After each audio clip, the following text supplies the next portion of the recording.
Hi friends, welcome back to my channel. If you're new here and we haven't met already, then hi, my name is Marissa Wight, and on Wednesdays we get weird. So before we jump into today's Weird Wednesday video, I just want to thank you guys so much because we hit our first little baby milestone on this channel and we hit our first 100 subs. So super excited about that. Just know that if you are one of my subscribers, I truly, genuinely do appreciate you so much. Our little family is super small right now, but you gotta start somewhere. And yeah, I'm just super excited to be here, and I really appreciate all the support that you guys have given to me. It really means so much. So with that being said, let's jump right into today's Weird Wednesday video. So for today's video, we're going to be talking about the mysterious dancing plague of 1518. Yeah, you heard that right, a dancing plague. Don't come for me, I know it's 2020 and I shouldn't be mentioning any type of plague because, you know, I'm triggering everybody right now. But I promise you, this is a type of plague that unless you've heard of this exact story, you've probably never heard of before. And it's honestly really weird. So the dancing plague of 1518 took place in what is now known as France, but at the time was Strasbourg. It was part of the Holy Roman Empire. There was one woman named Frau Freya who went out to run some errands that her husband had asked her to do, and she reluctantly went to go run the errands.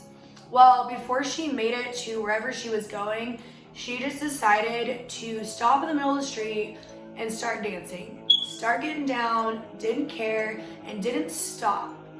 Frau Freya danced and danced and danced, and this drew a crowd. It was really weird, especially for the times. And her husband ended up coming down and finding her, and everyone was trying to get her to stop because, I mean, it looked like in her face she was uncomfortable, right? She wasn't necessarily in pain just yet, but she was uncomfortable and she wanted to stop, but she just couldn't stop. So her husband comes out there and he's like, "Get your ass back in the house." Because again, it's year 1518. And she was defiant. She didn't stop. She just kept twerking it out, didn't care. And this pissed him off. No matter how much he yelled at her, no matter how much he screamed, no matter what any of the townspeople said, she wasn't stopping. She was getting it and she was not gonna stop for anybody. So Miss Frau Freya, I think I'm pronouncing that right, probably not, but we're trying.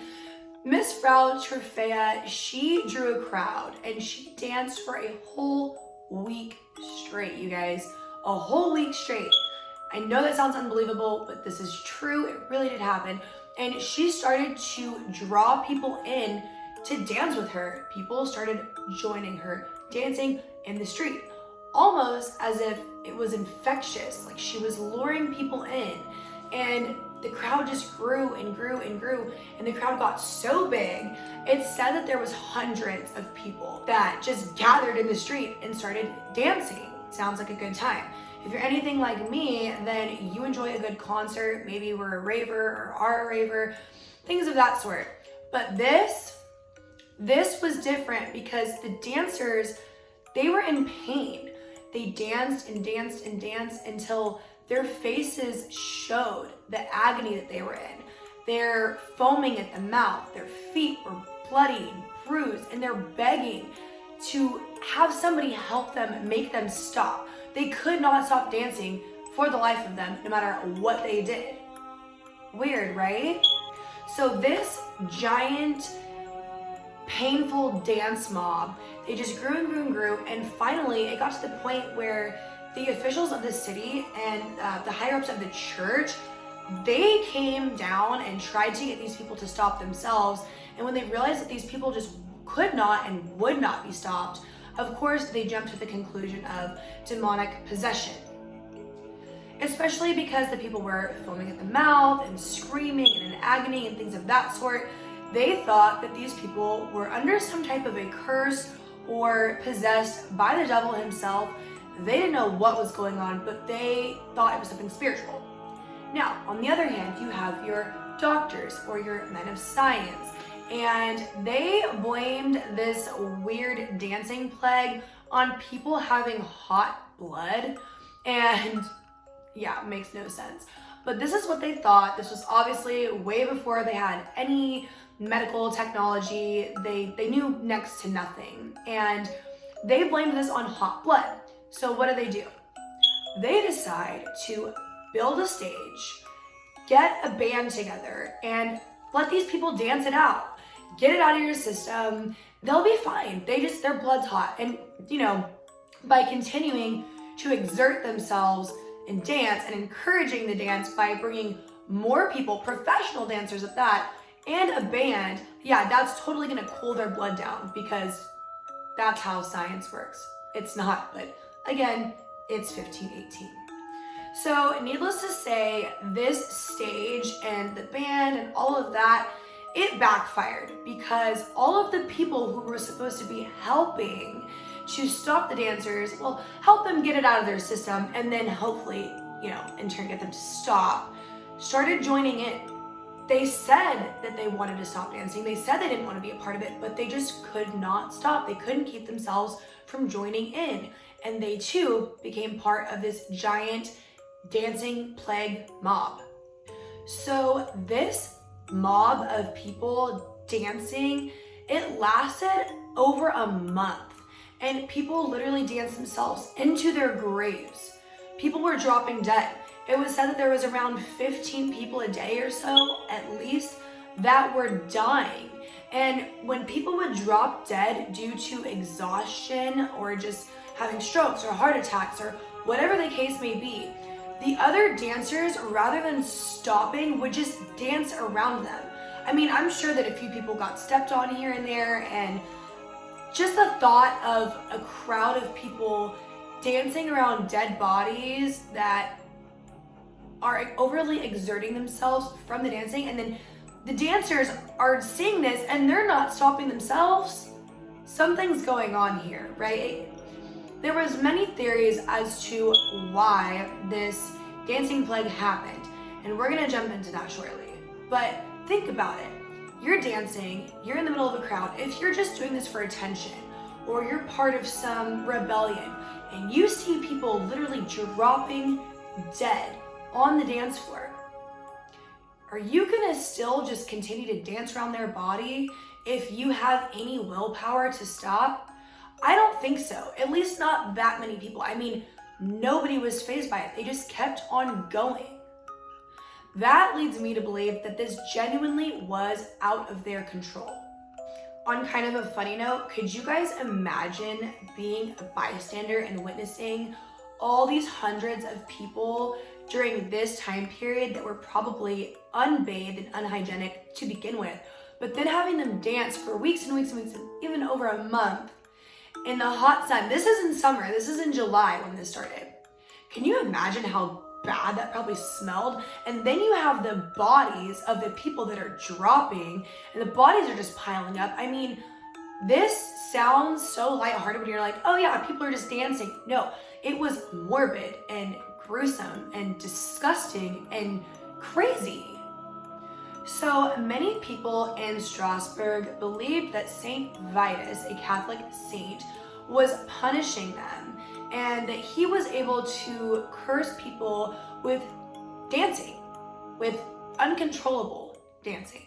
Members of the church, they blamed this on why the dancing plague was happening. Oh, it's because they pissed off Saint Vitus, and Saint Vitus is punishing them for their sin. So people who believed in science believe that there's a medical explanation, that their blood is hot, and the people of the church believe that it's because of Saint Vitus. So they have this back and forth feud going on, who was right, science, religion, especially during this time period. That was happening all of the time. But then there was a few other theories. There was a theory that it was ergot, which is a type of mold that grows on wet rye.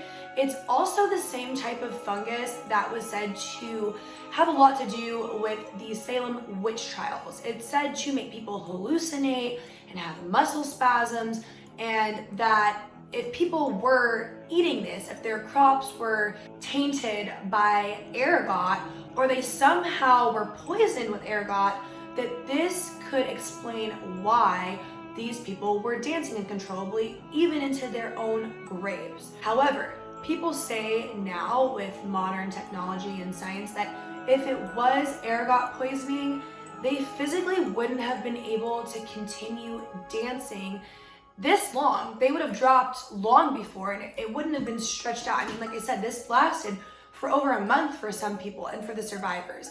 Many people died along the way, but if it was just from ergot alone, they wouldn't have been able to just continue to do this for that long because their bodies would have given out due to the side effects of ergot poisoning. So we can kind of rule that out. Even though a lot of people still strongly believe that that could have been a source, it's very, very, very contradicted in a lot of ways. And we obviously know that the hot blood thing makes zero sense. So we can just rule that out. So the theory that I like to kind of lean towards is the fact that due to mass hysteria, people were breaking out in dance and weren't able to stop because one woman started it.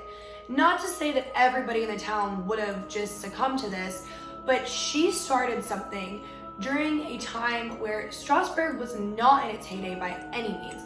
This was not a good time for them. Famine had struck the land.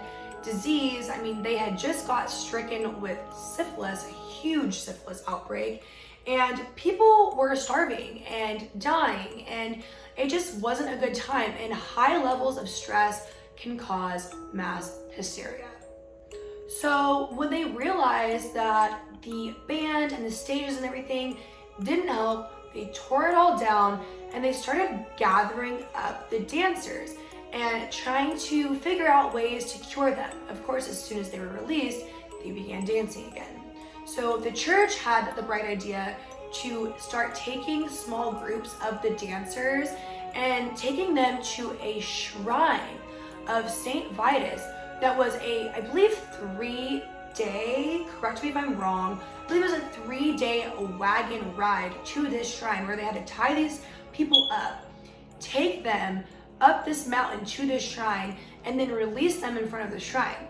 Now, it is said that when they released them in front of the shrine, they placed little crucifixes in their hands, and that they took off their shoes and they replaced their shoes with red shoes that were doused in holy water and blessed, put them on their feet, and told them to beg Saint Vitus for forgiveness in front of the shrine.